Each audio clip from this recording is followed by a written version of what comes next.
Hello everyone, I'm Onna Harps and welcome to my channel. If this is your first time, welcome. I will be reviewing all things reality TV, some hot topics, and a little bit of political commentary. Before I begin, if you like the video, make sure you hit that like button down below, comment, subscribe, and even share my video. So today I am going to be reviewing Inmate to Roommate, and this is season 1 and it's episode 6, and it's aired on A&E cable network, and it comes on Thursday nights. So if you remember, the premise of the show is about inmates who are newly released, and in some instances, they move in with complete strangers. And this is a pilot program to prevent recidivism. That's, so the inmates walk the straight and narrow and they don't return back to prison. But anyway, I stumbled across this show, and it's a documentary, and I just thought that it was so hilarious how ungrateful these mofos are to the people that have graciously opened up their homes for them to come to. But anyway, the first arrangement that I want to talk about is Sharna and Mark. Okay, Sharna was Bill's pen pal. Bill was in prison for 18 years. He was a jewel thief, and he went to live with Sharna and Mark. And Sharna and Mark are like these really come off as these really, religious people. So you already could tell, or I already knew that it wasn't going to be a match made in heaven. So anyway, Bill's only been out of prison for a couple of weeks, and he kind of is trying to take over Sharna and Mark's home. So anyway, I don't know if you remember from my last review, they were arguing over things like toilet paper usage, ice, and eating, meat within the home. So anyway, the saga continues. Sharna, she's going all around the house, looking in garbage cans and stuff, trying to make sure that Bill is recycling properly. And she's also looking for what she calls contraband, which is to make sure that Bill is not eating any meat in her home. So anyway, they think that Bill uses too much ice, so they took their little ice maker that they had and they hid it down in the basement. But that didn't last long because Bill went right down in the basement and got that ice machine. Okay, so anyway, Sharna was talking to her husband Bill, and she said that she's her husband Mark. She said that she's disappointed in Bill because Bill has a girlfriend. She seems like she's upset that he has a girlfriend. She said that she thought that he was going to get out of prison and become involved with a nice Christian woman such as herself. Now, this is the thing. Sharna cannot make any judgment or pass any judgment upon Bill's girlfriend, Mary. She doesn't even know her. So anyway, she's upset because Bill got a visitor's pass and he's on his way to go visit Mary. So anyway, Bill, he's packing his clothes, and Sharna, she comes downstairs to his bedroom, and Bill told Sharna that he thinks that she's jealous of Mary. And he also told her that, he's up on her game.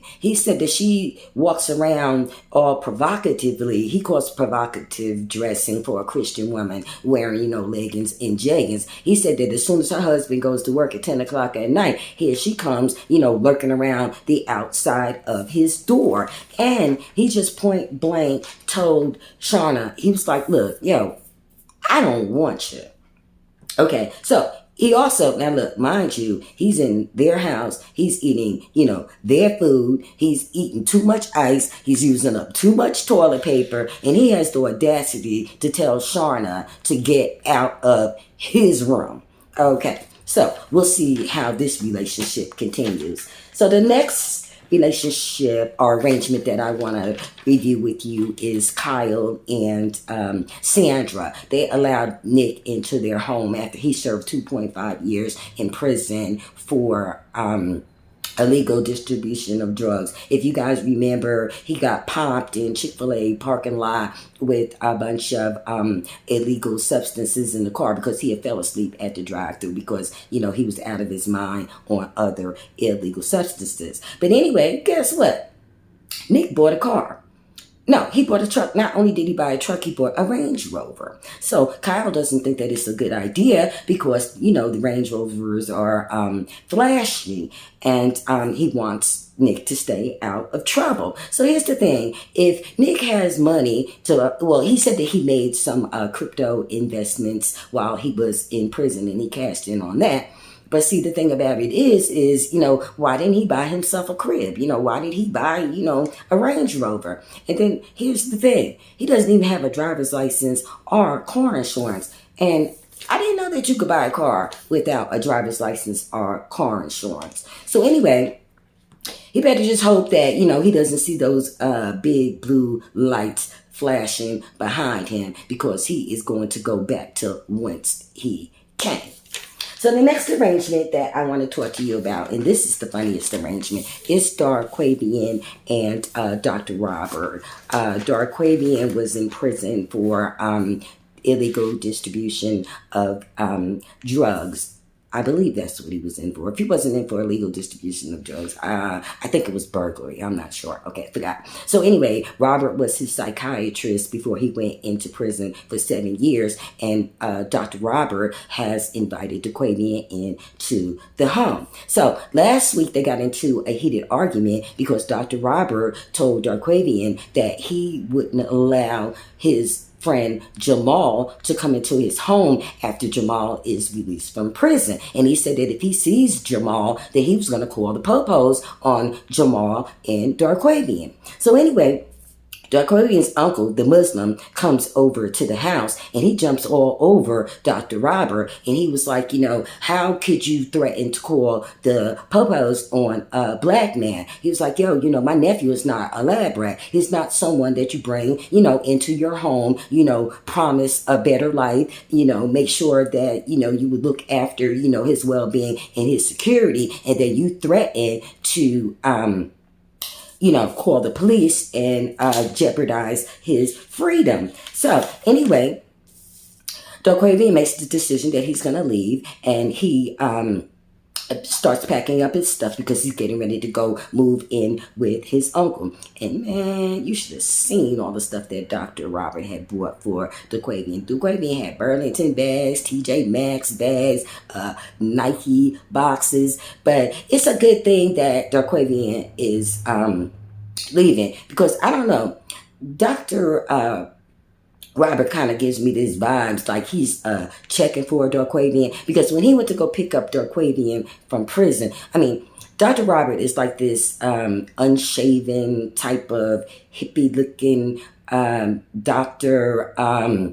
He has like long hair and, you know, like the crooked teeth. He looks a little creepy to me. And if you ask me, he looked like he's checking for Darquavian, because before he went to go pick up Darquavian from prison, he shaved, he trimmed his hair, he was all giddy, you know, like he was getting ready to go pick up his woman. But anyway, if I was Dr. Robert, I would return all that stuff that I bought for Darquavian and his smart mouth, because Darquavian is a little ungrateful ingrate. So anyway, okay, so the next couple, I'm talking about couple. I'm so used to doing like Married at First Sight and, you know, shows like that. And I'm calling everybody couples. So anyway, we did Kyle and Sandra, we did Shauna and Bill, Darquavian. Okay, so the next arrangement that I want to review with you is Tiffany and Ari. Tiffany has agreed to let Ari come stay with her, but she really just only knows Ari from, you know, the clubs from back in the day.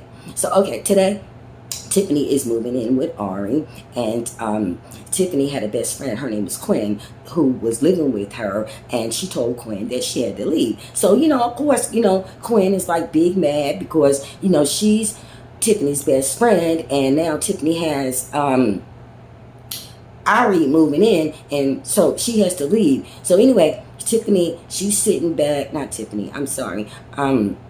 Quinn is sitting back. She got like this low cut face. She like brushing her hair, and you know, she's eyeballing Ari as she's moving in, and her and Ari start arguing like they did when her and Tiffany went to pick up Ari from prison. So anyway, as I said, they start arguing, and Quinn storms out the door, and she slams the door. So anyway, the very next day, Ari has her stuff all over the bed, the floor, the chair. She has makeup brushes all over the bathroom counter, and it was just a total complete mess. And the kicker part is she has on Tiffany's clothes. So anyway, go watch the show. It comes on Thursday nights, and it comes on A&E. I'm not really giving the documentary that much justice, but it's actually quite hilarious. So anyway, we're going to continue to watch these arrangements, and we're going to see where they go. The show comes on, it's called Inmate to Roommate. It comes on A&E. It comes on Thursday nights. So we'll just continue to watch and see how these arrangements works their way out. There's also one other arrangement, but they weren't on this particular episode. Okay, I'm Onna Harps. That's all I have for you. If you like the video, make sure you hit that like button down below, comment, subscribe. You can even share my video. Until next time, I'm Onna Harps. I gotta go. See ya.